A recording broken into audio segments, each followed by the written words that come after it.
Bonjour à tous, c'est Venus Green, j'espère que vous allez bien. Aujourd'hui on se retrouve pour une vidéo qui m'a été pas mal demandée sur les réseaux.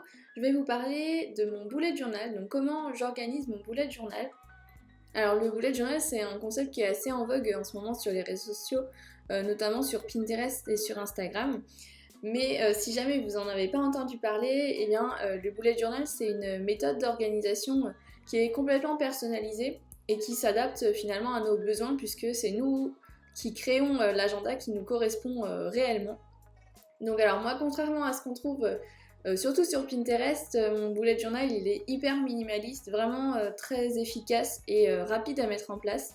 Donc j'avais envie aujourd'hui de vous présenter voilà, un système d'organisation qui puisse vraiment vous accompagner sur le long terme et pas seulement comme je dirais une lubie de passage puisque alors certes les doodles et toutes les illustrations qu'on voit un peu partout sur les réseaux c'est vraiment très joli mais au final c'est pas ça qui booste la productivité. Voilà, en tout cas pas chez moi, donc c'est pas ce que vous trouverez dans cette vidéo aujourd'hui. Si c'est ce que vous recherchez, je vous conseille d'aller voir ailleurs sur YouTube. Il y a énormément de vidéos voilà, de personnes qui montrent des doodles, des illustrations et tout ça. Moi c'est pas du tout ce que je recherche dans mon bullet journal. Je veux vraiment quelque chose de très simple, de très minimaliste et de quelque chose qui soit vraiment hyper rapide à mettre en place. J'ai pas envie de passer 3 heures à dessiner dans mon agenda. Donc je vais vous présenter tout d'abord l'organisation que j'ai choisie pour mon bourreau. Donc bourreau c'est l'abréviation de bullet journal. Je vais ensuite vous montrer mon système de puces, donc quelle puce j'utilise, et mon matériel pour finir, pour vous montrer qu'on n'est pas forcément obligé d'avoir un matériel de compétition. Donc en ce qui concerne mon organisation, j'ai essentiellement 3 pages qu'on retrouve tout au long de mon bullet journal. Donc tout d'abord une double page mensuelle avec d'un côté l'aperçu du mois qui va venir, donc avec les jours et les numéros des jours, et de l'autre côté les événements qui vont venir le mois suivant ou dans plusieurs mois, et mes lectures, donc voilà les lectures que je suis en train de lire ou que je dois terminer. Avant, je mettais aussi une case pour mes objectifs du mois, mais au final, je me suis rendu compte que je les notais pas vraiment ou que ça me stressait plus qu'autre chose, donc j'ai tout simplement enlevé cet espace-là. Finalement, le bullet journal, c'est ça qui est bien, c'est que c'est vraiment à vous de le designer en fonction de vos besoins, donc ça sert à rien de vous obliger à faire des trucs si vous voyez que finalement vous y tenez pas, enlevez-le tout simplement. Ensuite, à côté de ma double page mensuelle, j'ai des pages, plusieurs pages, donc généralement 3 à 4, pour les semaines. Donc avec tout d'abord en haut un aperçu de la semaine, donc avec les grands événements, les grandes tâches que j'ai à faire dans ma semaine. J'ai aussi un petit espace avec mes TLPI, donc ça c'est un outil qu'on utilise à la box à planter. Ça signifie tâches les plus importantes, donc là je note mes 3 tâches les plus importantes de la semaine. Ensuite, je note chaque jour, donc je note tous les jours, donc du lundi au dimanche, et à l'intérieur, je mets vraiment tout ce que j'ai à faire, toutes mes tâches, tous mes événements, mes rendez-vous, des notes, des idées. Vraiment, j'écris absolument tout, comme ça me permet d'avoir une trace et puis de me souvenir aussi des choses. Donc ça c'est les pages semaines où j'écris absolument tout. Et ensuite j'ai également des pages qu'on appelle collections. Donc c'est des pages spécifiques que je réserve par exemple à toutes mes idées que j'ai pour le blog et pour YouTube, tout ce que je veux publier, tout le contenu que je veux vous partager. J'ai des pages par exemple wishlist, j'ai des pages des listes pour un projet. Donc j'avais par exemple fait une page pour notre projet Tiny House, j'ai fait une page pour le projet 333 dont je vous parlerai très bientôt pour la garde-robe minimaliste. Voilà, vous pouvez aussi tenir un journal de gratitude si c'est quelque chose qui vous parle. Voilà, en fait, c'est vraiment des pages qui vous correspondent, des pages qui vous parlent, de tout simplement ce que vous avez envie de noter, ce dont vous avez envie de vous rappeler. Donc ça, c'est très personnel, chacun fait un peu ce qui lui plaît. Je sais pas si vous avez la musique en tête, mais moi oui. Et voilà, et donc ça se met en place vraiment tout simplement. Vous tournez la page et vous commencez une nouvelle collection. Il n'y a pas besoin de garder des pages, de passer plusieurs pages. C'est vraiment pas comme ça que ça fonctionne. C'est tout va à la suite. Et ensuite, vous pouvez tout reporter dans un sommaire si vous le souhaitez. Moi, j'avoue que je le fais pas systématiquement, même très rarement. Mais si ça peut vous aider, vous pouvez tout reporter dans un sommaire pour retrouver les pages plus facilement. Ensuite, en ce qui concerne mon système de puces, j'en ai à peu près 7 je crois.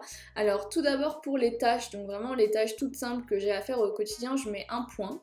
Ensuite, quand cette tâche est terminée, je fais une croix par-dessus le point. Quand je veux reporter une tâche, donc j'ai pas eu le temps de la finir par exemple, ben je mets un signe supérieur à, vous savez, ce sera plus parlant sur les images, mais un signe supérieur, donc ça c'est quand je reporte une tâche. Ensuite, quand je programme une tâche, donc je l'ai avancée ou elle est déjà programmée, je mets un signe inférieur. Ensuite, pour les rendez-vous, je mets des ronds, et quand le rond est plein, ensuite c'est que le rendez-vous est terminé. Si jamais j'annule une tâche, bah, tout simplement je la barre.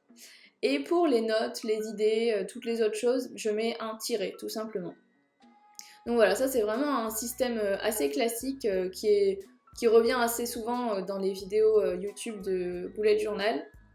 Et c'est évidemment personnalisable. Donc si jamais le signe inférieur ou supérieur vous convient pas, vous pouvez trouver un système qui vous correspond plus. C'est vraiment en fonction de ce que vous préférez. Il y en a qui font par exemple des triangles pour les rendez-vous ou les événements au lieu d'un rond. Voilà, c'est vraiment ce que vous préférez. Après on peut faire aussi d'autres icônes, hein, par exemple pour, je sais pas, si vous voulez aller faire des courses, vous pouvez mettre un petit chariot, ou si vous avez une tâche très très importante, vous pouvez mettre une étoile devant. Voilà, c'est vraiment en fonction de ce que vous préférez. C'est ça que j'aime aussi avec le bullet journal, c'est que vous faites ce que vous voulez, quoi. Il n'y a pas de règles à respecter, c'est chacun fait comme il veut. Ensuite, en ce qui concerne donc mon matériel, donc ce que j'utilise pour mon bullet journal, tout d'abord évidemment un cahier. Alors souvent on entend dans les vidéos bullet journal qu'il faut utiliser un Leuchtturm 1917. Bon moi j'utilise pas du tout ça, donc là c'est un journal que j'ai trouvé tout simplement en librairie. Ce que j'aime beaucoup c'est qu'il est numéroté, donc ça je vous conseille d'avoir des pages numérotées ou pas, encore une fois c'est en fonction de ce que vous préférez. Mais surtout pointillé, ça c'est vrai que c'est quand même vraiment pratique pour écrire plus ou moins droit. En tout cas, moi je préfère les pointillés que les lignés, mais encore une fois c'est comme vous souhaitez. J'ai déjà trouvé mon prochain journal, donc ce sera un journal que j'ai trouvé sur le site de la Compagnie du Craft, qui est une marque française qui fabrique des cahiers vraiment en papier d'excellente qualité, issus de forêts durablement gérées. Et ce que j'aime beaucoup, c'est que le cahier est rechargeable, donc une fois que vous l'avez terminé, vous pouvez acheter de nouvelles feuilles. Donc ça, je trouve que c'est vraiment un très chouette concept. Je vous mettrai le lien dans la barre d'infos si ça vous intéresse. Et ensuite, pour écrire dans mon cahier, j'utilise tout d'abord un feu de pointe fine noire de la marque Faber-Castell, qu'on trouve très facilement sur internet.